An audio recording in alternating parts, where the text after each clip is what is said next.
आज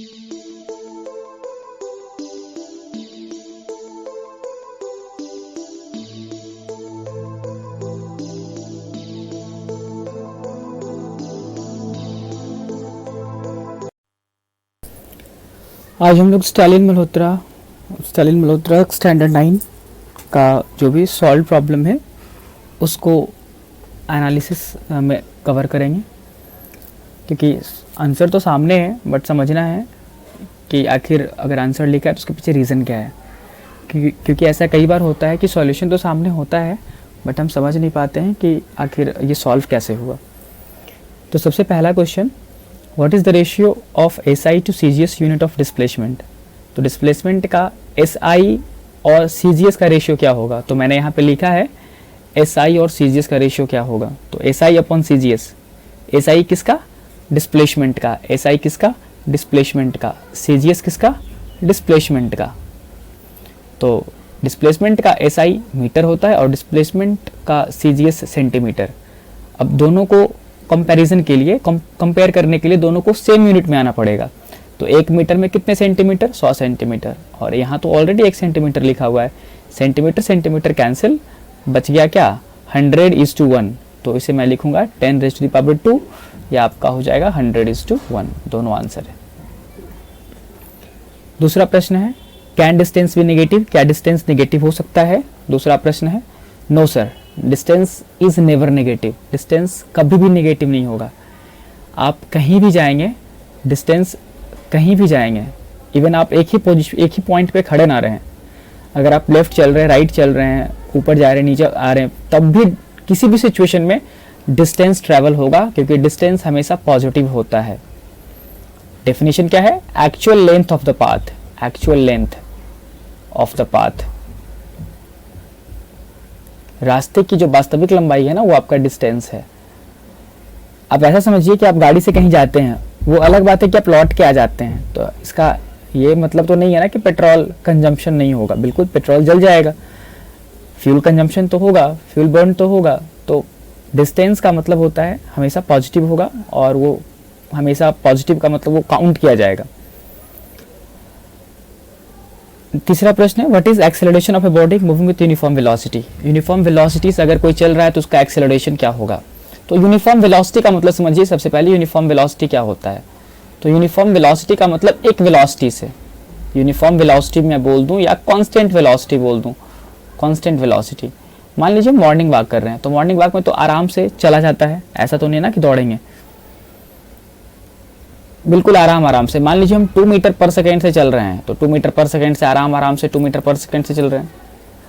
जब हम 2 मीटर पर सेकेंड से चल रहे हैं तो ये यूनिफॉर्म वेलोसिटी, या फिर मैं बोलूँ कांस्टेंट वेलोसिटी, उस केस में एक्सेलरेट कहीं नहीं होता है, एक्सेलरेशन हम एक्सेलरेट नहीं कर रहे होते हैं, तो उस केस में क्या होगा, एक्सेलरेशन 0 होगा। Question number 4, a body falls freely, what remain constant during its motion. अगर कोई ऑब्जेक्ट फ्रीली फॉल कर रहा है, मतलब ऊपर से नीचे आ रहा है, तो क्या कांस्टेंट रहेगा, मतलब उसके मोशन के ड्यूरेशन में, जब ऊपर से ये नीचे आएगा उस ड्यूरेशन में, उस टाइम पीरियड में, उस टेन्योर में क्या कांस्टेंट रहेगा। तो स्मॉल जी हमेशा कांस्टेंट रहेगा। स्मॉल जी क्या होता है, ये होता है ग्रेविटेशनल एक्सीलरेशन, ये हमेशा कांस्टेंट रहेगा, हर पॉइंट पे इतना ही लगते जाएगा, ग्रेविटेशनल एक्सीलरेशन। अब आप सोचेंगे सर ग्रेविटेशनल एक्सेलरेशन जब हर जगह 9.8 मीटर पर सेकेंड स्क्वायर लग रहा है, तो फिर स्पीड क्यों बढ़ जाता है। ऊपर से कोई आएगा उसका स्पीड ज़्यादा हो जाता है, या थोड़ा कम हाइट से आएगा। जैसे एक पत्थर यहाँ से आया और एक पत्थर यहाँ से आया, ये पत्थर है और ये पत्थर है, दोनों ज़मीन पे आया, तो इसकी वेलोसिटी ज़्यादा होगी, इसकी वेलोसिटी कम होगी, क्योंकि स्पीड का मतलब क्या, वेलोसिटी। डायरेक्शन का बात नहीं करेंगे तो स्पीड, और डायरेक्शन का बात करेंगे तो वेलोसिटी। तो इसका वेलोसिटी कम होगा, इसका वेलोसिटी ज़्यादा होगा। कारण क्या है, v is equals to u, यहाँ पे 0 हो जाएगा, तो डायरेक्टली क्या लिखेंगे, v is equals to gt या at लिखेंगे, तो g सब में सेम लगेगा, लेकिन यहाँ से यहाँ आने में टाइम मान लीजिए लगा 2 सेकेंड, और यहाँ से यहाँ आने में टाइम लगा 1 सेकेंड। तो ऑब्वियस सी बात है कि इस पर टाइम ज़्यादा लगेगा तो इसका वेलोसिटी बढ़ जाएगा, और यहाँ टाइम कम लगेगा तो यहाँ वेलोसिटी कम होगा। Okay, next question, question number 5 की तरफ बढ़ते हैं। इसे हम क्लियर कर ले थोड़ा।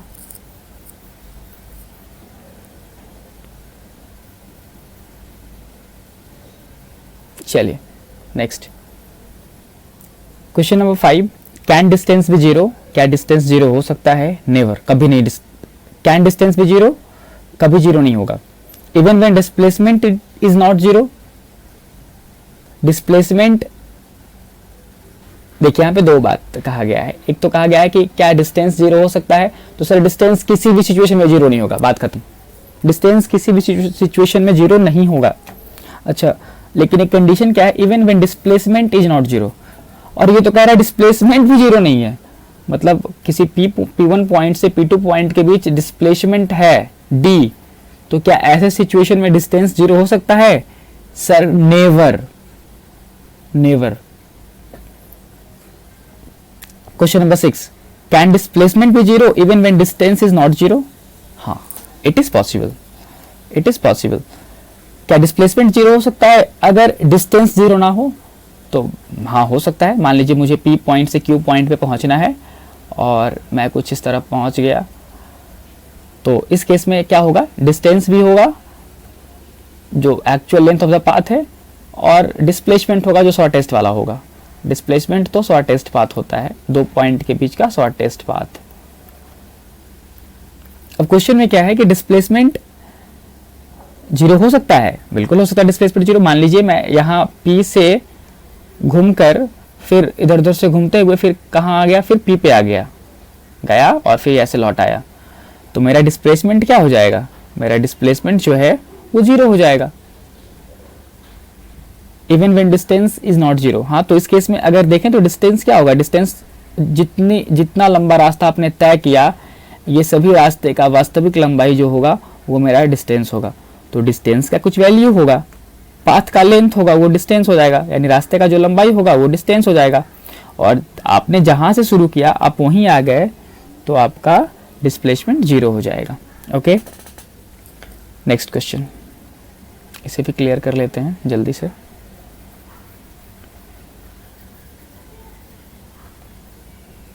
Next question number 7, a body move over 3/4 of a circle of radius r, what is the magnitude of its displacement?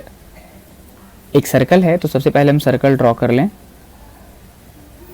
देखिए ये सर्कल है, सर्कल का ये मेरा सेंटर है और ये मेरा रेडियस है। इसको 4 पार्ट में सबसे पहले हम ब्रेक कर देते हैं, 4 पार्ट में ब्रेक कर देंगे।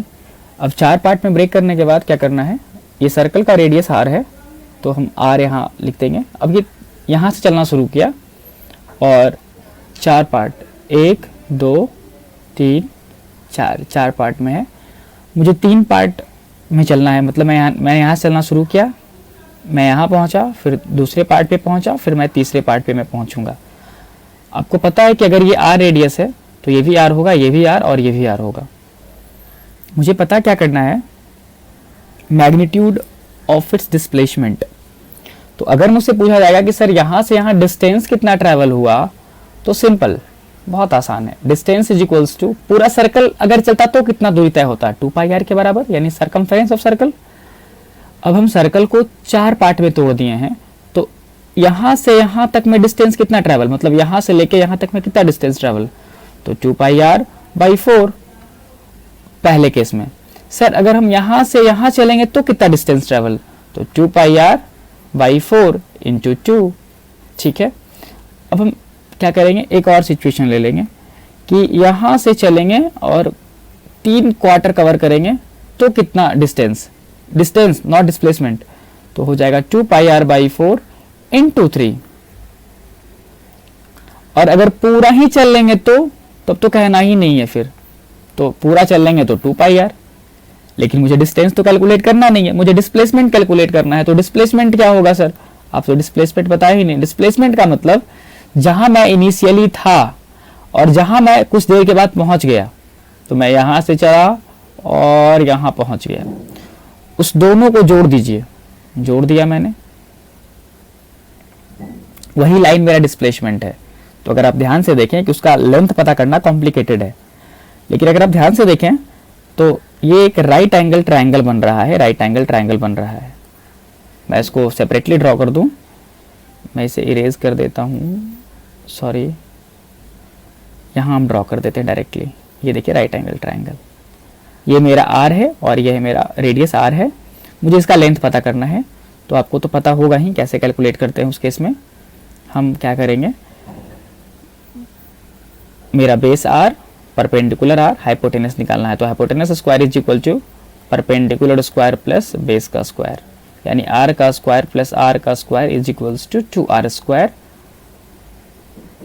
h square is equals to h is equals to root over 2r square, h is equals to r square से ये कैंसिल हो जाएगा, तो रूट 2 से नहीं हट पाएगा लेकिन r से हट जाएगा, तो हाइपोटेनस का जो वैल्यू होगा वो अंडर रूट 2r होगा। यानी कि अगर आप यहाँ देखेंगे तो इसका जो लेंथ होगा, इसका जो लेंथ होगा वो होगा 2r। तो डिस्प्लेसमेंट क्या हो जाएगा, इस यहाँ से लेके यहाँ तक का शॉर्टेस्ट पाथ का लेंथ क्या है, तो डिस्प्लेसमेंट हो जाएगा मेरा अंडर रूट 2 इंटू आर।